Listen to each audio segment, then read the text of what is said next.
En este video veremos la instalación de un piso polimérico en una fábrica de alimentos y bebidas. Lo primero que se debe realizar es la preparación mecánica de la superficie del piso, tanto en concretos nuevos como en los viejos, para lograr el perfil de anclaje adecuado.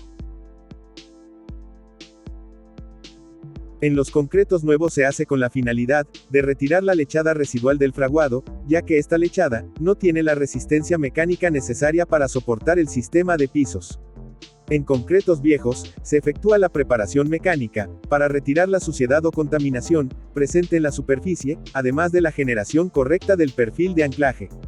Luego de este procedimiento, se instala el zócalo sanitario. El zócalo sanitario es la transición higiénica entre el piso y la pared, viene disponible en diferentes alturas y tiene un radio de curvatura estándar de 1 pulgada.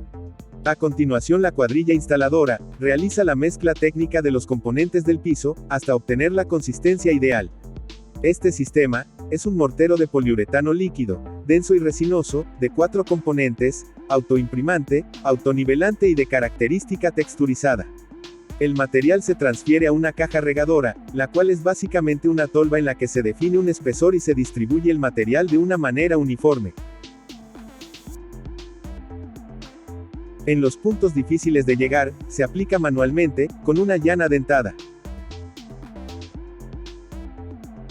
Asimismo se utiliza un rodillo de picos, el cual libera el aire presente en la mezcla y a la vez ayuda a nivelar el material. Posteriormente, se aplica un riego de arena de sílice, lo cual genera una capa antideslizante. Se deja curar de 6 a 8 horas aproximadamente, y luego de este tiempo, se retira la arena sobrante. Por último, se lleva a cabo el proceso de sellado. Se aplican 2 capas de sellador, que se dejan fraguar de 6 a 8 horas.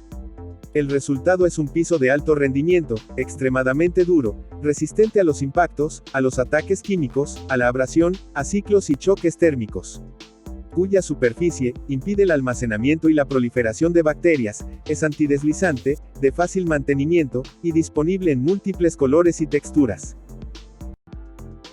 Agradecemos su atención. Si requiere ampliar esta información, o necesita asesoría personalizada, para elección del sistema de piso adecuado para su industria, no duden en contactarnos, a través de nuestro WhatsApp o por medio de nuestra página web, stoneheart.com.co. Muchas gracias. Stoneheart, your single source for floors.